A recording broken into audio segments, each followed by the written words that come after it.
दोस्तों आज की इस वीडियो में हम पॉलिटी से संबंधित महत्वपूर्ण 50 प्रश्नों को पढ़ेंगे जो आपके एग्जाम में कई बार पूछे हुए हैं। यानी जो मैं क्वेश्चन आपको कराऊंगा ये कई बार एग्जाम में आपके पूछे हुए हैं और आगे भी एग्जाम में पूछे जाने की काफ़ी ज़्यादा संभावना है, क्योंकि मैंने आपके लिए सभी क्वेश्चन सेलेक्टेड और इंपॉर्टेंट लिए हैं। और साथ ही दोस्तों, अगर आप इन प्रश्नों में से जितने भी प्रश्नों का आंसर जानते हैं वो हमें कमेंट बॉक्स में बताएं कि मेरे इतने क्वेश्चन सही हैं, और साथ ही कमेंट करके जरूर बताएं कि आपको यह वीडियो कैसी लगी। तो चलिए शुरू करते हैं फर्स्ट क्वेश्चन से। तो हमारा जो फर्स्ट क्वेश्चन है वो है, देश के पहले गैर कांग्रेसी प्रधानमंत्री कौन थे? तो इस क्वेश्चन का जो सही आंसर है वो है ऑप्शन ए, मोरारजी देसाई। मोरारजी देसाई देश के पहले गैर कांग्रेसी प्रधानमंत्री थे, यह आपको याद रखना है। और मैं आपको बता दूं, मोरारजी देसाई भारत के एकमात्र ऐसे प्रधानमंत्री थे जिन्हें भारत और पाकिस्तान दोनों देश के सर्वोच्च नागरिक पुरस्कार से सम्मानित किया गया था। और सबसे अधिक उम्र में जो भारत के प्रधानमंत्री बने थे वो भी मोरारजी देसाई ही थे। अगला क्वेश्चन है, भारत में संघ और राज्यों में कौन सी प्रणाली को अपनाया गया है?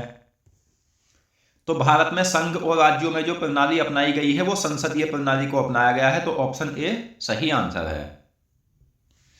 अगला क्वेश्चन है, राज्य का प्रथम नागरिक कौन होता है? तो राज्य का जो प्रथम नागरिक होता है वो होता है राज्यपाल। राज्यपाल राज्य का प्रथम नागरिक होता है। और आपको यह भी याद रखना है कि राज्यों में राज्यपाल की नियुक्ति राष्ट्रपति के द्वारा की जाती है तथा राज्यपाल को शपथ उस राज्य के उच्च न्यायालय का मुख्य न्यायाधीश दिलाता है। नेक्स्ट है, उच्च न्यायालय के अधीनस्थ कौन से न्यायालय होते हैं? तो उच्च न्यायालय के जो अधीनस्थ न्यायालय होते हैं वो होते हैं जिला न्यायालय एवं अधीनस्थ न्यायालय।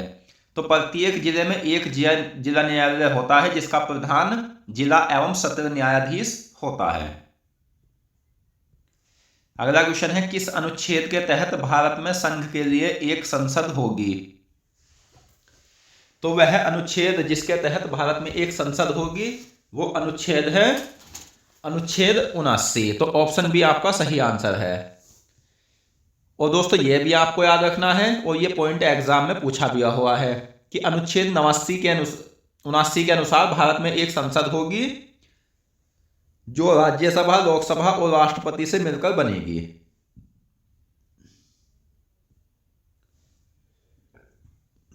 नेक्स्ट है, संसद में कौन कौन शामिल होते हैं? तो संसद की अगर हम बात करें कि संसद में कौन कौन शामिल होते हैं, तो लोकसभा, राज्यसभा और राष्ट्रपति, इन तीनों से मिलकर संसद का निर्माण होता है। संसद में कौन शामिल नहीं होते हैं? तो संसद में शामिल नहीं होते हैं प्रधानमंत्री। ऑप्शन डी आपका सही आंसर है।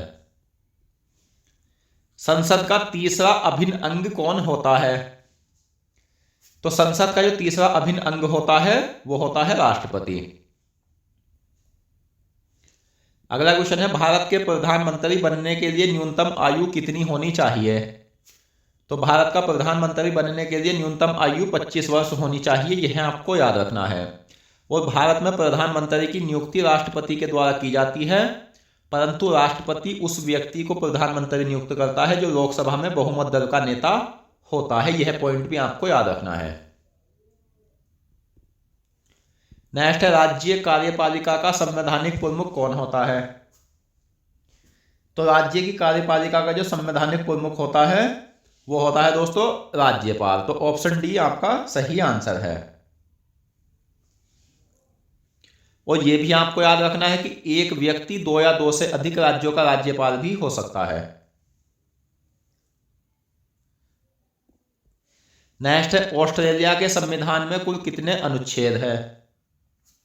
तो मैं आपको बता दूं दोस्तों, भारत के संविधान में सबसे ज्यादा अनुच्छेद है 395 अनुच्छेद, और सबसे छोटा जो संविधान है वो अमेरिका देश का है जिसमें केवल 7 अनुच्छेद है। और सबसे पहले जो संविधान लिखा गया था वो अमेरिका देश का ही लिखा गया था। कनाडा के संविधान में 147 अनुच्छेद है, यह भी आपको याद रखना है। यहां बात हुई है ऑस्ट्रेलिया की, तो ऑस्ट्रेलिया के संविधान में 128 अनुच्छेद है। तो ऑप्शन बी आपका सही आंसर है। अगला क्वेश्चन है, किस संविधान संशोधन द्वारा भारतीय संविधान में 12वीं अनुसूची को जोड़ा गया? तो वह संविधान संशोधन कौन सा था जिसके तहत संविधान में 12वीं अनुसूची को जोड़ा गया है? तो वो था 74वां संविधान संशोधन। केशवानंद भारती बनाम किस वर्ष पारित हुआ था? तो केशवानंद भारती बनाम 1973 में पारित हुआ था। तो ऑप्शन सी आपका सही आंसर है। अगला क्वेश्चन है, नीति आयोग में कौन कौन शामिल होते हैं? तो पहले मैं आपको नीति आयोग के बारे में जानकारी दे देता हूं। तो नीति आयोग जो है ये योजना आयोग के स्थान पर स्थापित एक आयोग है, जिसकी स्थापना प्रधानमंत्री नरेंद्र मोदी ने 1 जनवरी 2015 को की थी। और योजना आयोग की स्थापना 15 मार्च 1950 को जवाहरलाल नेहरू ने की थी। तो आपको याद रखना है कि नीति आयोग में सभी राज्यों के मुख्यमंत्री और संघ क्षेत्र के उपराज्यपाल शामिल होते हैं। अगला क्वेश्चन है, किस अनुच्छेद के तहत प्रधानमंत्री की नियुक्ति राष्ट्रपति द्वारा की जाती है? तो आपको एक प्रश्न तो यही याद रखना है कि राष्ट्रपति द्वारा प्रधानमंत्री की नियुक्ति की जाती है। और किस अनुच्छेद के तहत की जाती है? तो अनुच्छेद 75 के तहत राष्ट्रपति के द्वारा प्रधानमंत्री की नियुक्ति की जाती है। अगला क्वेश्चन है, राज्य की कार्यपालिका में कौन कौन शामिल होते हैं?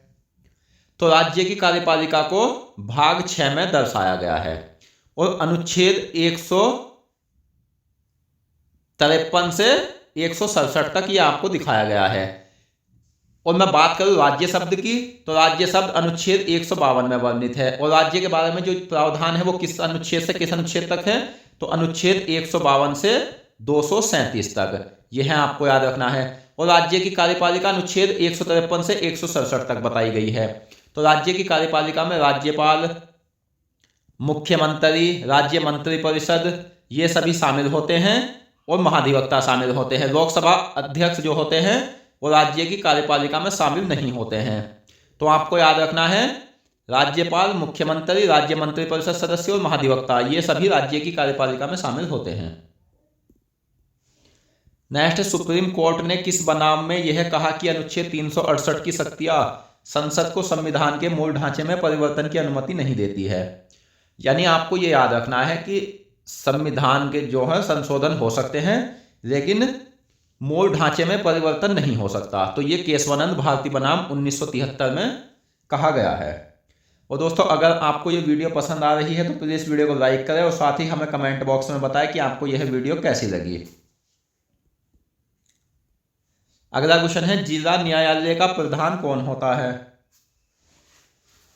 तो जिला न्यायालय का जो प्रधान होता है वो होता है ऑप्शन बी, जिला एवं सत्र न्यायाधीश। जिला एवं सत्र न्यायाधीश जिला न्यायालय का प्रधान होता है, यह आपको याद रखना है।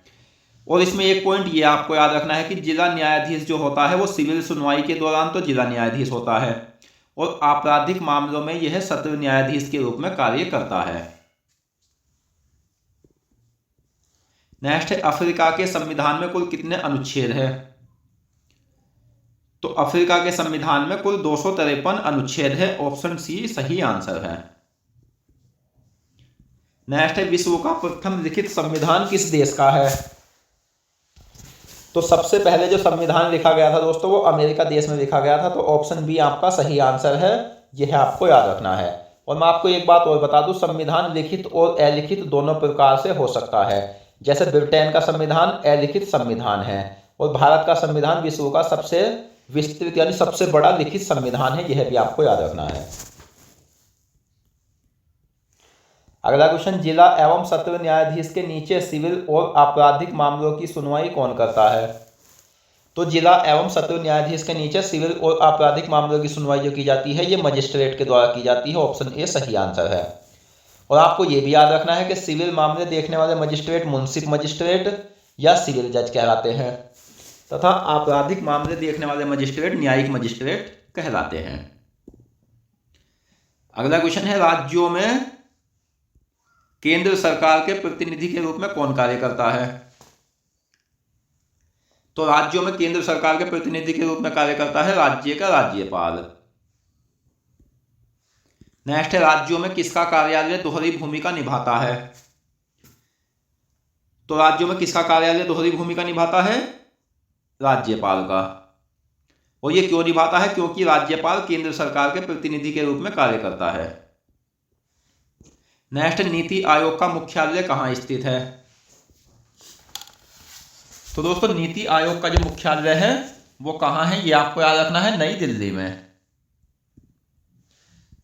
अगला क्वेश्चन, न्यायिक मजिस्ट्रेटों का प्रमुख कार्य क्या होता है? न्यायिक मजिस्ट्रेटों का प्रमुख कौन होता है? तो न्यायिक मजिस्ट्रेटों का प्रमुख होता है मुख्य न्यायिक मजिस्ट्रेट, जिसे सीजेएम भी बोला जाता है। और सीजेएम की फुल फॉर्म होती है चीफ जुडिशियल मजिस्ट्रेट। नेक्स्ट, वे प्रधानमंत्री कौन थे जिन्होंने अपने कार्यकाल में संसद का कभी सामना नहीं किया था? दोस्तों जो मैं क्वेश्चन आपको करा रहा हूं ये कई बार एग्जाम में पूछे हुए हैं, आप इन्हें अच्छे से याद कर लेना, क्योंकि इनसे आपको एग्जाम में क्वेश्चन देखने को मिलेंगे। तो वे प्रधानमंत्री कौन थे जिन्होंने अपने कार्यकाल में संसद का कभी सामना नहीं किया था? तो वो थे चौधरी चरण सिंह।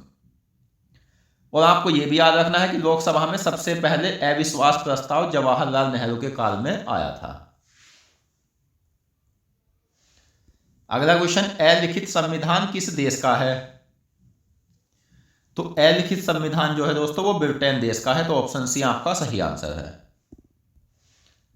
नेक्स्ट है, मूल संविधान यानी 1949 तथा वर्तमान में संविधान में कितनी प्रस्तावना है? मूल संविधान सहित ये क्वेश्चन मैंने इसलिए ऐसे रखा है कि आपसे अगर मूल संविधान में पूछा जाए या वर्तमान में पूछा जाए कि कितनी संविधान में प्रस्तावना है तो आपका आंसर 1 होगा।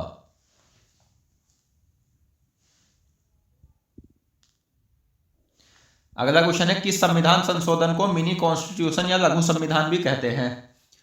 तो वह संविधान संशोधन है 42वां संविधान संशोधन जो 1976 को हुआ था। नेक्स्ट है, कुछ राज्यों में पंचायत न्यायालय का भी गठन किया गया है। पंचायत न्यायालय के अंतर्गत कौन कौन आते हैं? तो पंचायत न्यायालय में ग्राम कचहरी, न्याय पंचायत और पंचायत अदालत ये सभी आते हैं। तो ऑप्शन डी सही आंसर है। अगला क्वेश्चन है, संसद के 2 सदन कौन कौन से होते हैं? तो आपको याद रखना है कि संसद में सदन तो केवल 2 होते हैं। राष्ट्रपति जो होता है वो संसद का एक तीसरा अभिन्न अंग होता है। तो संसद के 2 सदन होते हैं, राज्यसभा और लोकसभा। नेक्स्ट, संसद के किस सदन को काउंसिल ऑफ स्टेट कहा जाता है? तो संसद का वह सदन कौन सा है जिसे काउंसिल ऑफ स्टेट कहा जाता है? तो ये होता है राज्यसभा। सामान्यतः प्रत्येक राज्य के लिए एक राज्यपाल होता है, परंतु किस संविधान संशोधन के तहत एक व्यक्ति 2 या 2 से अधिक राज्यों का राज्यपाल हो सकता है? तो ये 7वें संविधान संशोधन के तहत यह प्रावधान किया गया है। अब ये क्वेश्चन ऐसे भी बन जाता है कि 7वां संविधान संशोधन किस वर्ष हुआ था? तो 7वां संविधान संशोधन हुआ था दोस्तों 1956 में। अगला क्वेश्चन है, भारत सरकार की नीति निर्माण का शीर्ष प्रबुद्ध मंडल क्या है? तो भारत सरकार की नीति निर्माण का शीर्ष प्रबुद्ध मंडल होता है नीति आयोग। नेक्स्ट, भारत का वह राज्य जिसने पंचायती राज अधिनियम 1947 के तहत पंचायत न्यायालय का गठन किया था, यानी न्याय पंचायत का गठन किया था, तो वो था उत्तर प्रदेश राज्य। नेक्स्ट, संसद के किस सदन को हाउस ऑफ द पीपल्स कहा जाता है? तो संसद का वह सदन कौन सा है जिसे हाउस ऑफ द पीपल्स कहा जाता है? वो सदन होता है लोकसभा। भारत में लिखित संविधान किस देश के संविधान के अनुरूप बनाया गया है? तो ये बनाया गया है अमेरिका के अनुरूप। नेक्स्ट, न्याय पंचायत में कुल सदस्य कितने होते हैं? तो न्याय पंचायत में कुल 5 सदस्य होते हैं, यानी न्याय पंचायत में सदस्य जिलाधिकारी, जिला न्यायाधीश के विचार विमर्श करके या पंचायत समिति द्वारा निर्वाचित होते हैं। अगला क्वेश्चन, आपराधिक एवं सिविल के छोटे मामलों की सुनवाई कौन करता है? तो आपराधिक और सिविल के छोटे मामलों की सुनवाई न्याय पंचायत द्वारा की जाती है। राष्ट्रपति द्वारा राज्यपाल की नियुक्ति कितने वर्ष के लिए की जाती है? तो सामान्यतः राष्ट्रपति द्वारा राज्यपाल की नियुक्ति 5 वर्ष के लिए की जाती है। ऑप्शन बी सही आंसर है। और राज्यपाल राष्ट्रपति के प्रसाद प्रयत्न अपना पद धारण किए होता है। जिले में कितने मुंसिफ न्यायालय होते हैं?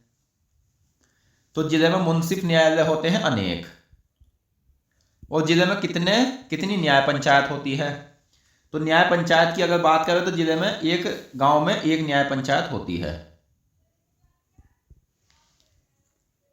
संसद का अभिन्न अंग यानी तीसरा अंग राष्ट्रपति होता है, यह किस देश के समान होता है? तो भारत में राष्ट्रपति का पद जो दिया गया है वो ब्रिटेन के सम्राट के समान दिया गया है। भारत का राष्ट्रीय गीत क्या है? तो भारत का जो राष्ट्रीय गीत है वो है वंदे मातरम, जो संस्कृत भाषा में लिखा गया है। भारत का राष्ट्रीय पुष्प क्या है? तो भारत का राष्ट्रीय पुष्प है कमल। किस अनुच्छेद के तहत भारत का एक महान्यायवादी होगा? तो वह अनुच्छेद कौन सा है जिसके तहत भारत का एक महान्यायवादी होगा? अनुच्छेद 76 के तहत। दोस्तों, इन प्रश्नों में आपने कितने प्रश्न अच्छे से समझे या कितने याद किए, उन्हीं में से मैंने प्रश्नों का टेस्ट रखा है जिसका आंसर आपको कमेंट बॉक्स में देना है। तो पहला क्वेश्चन है, विश्व में सबसे बड़ा संविधान किस देश का है? तो इस प्रश्न का आंसर आपको कमेंट बॉक्स में देना है। और नेक्स्ट है, भारत का प्रथम नागरिक कौन होता है? तो इस प्रश्न का आंसर भी आपको कमेंट बॉक्स में देना है। तो दोस्तों, मिलते हैं नेक्स्ट वीडियो में। धन्यवाद।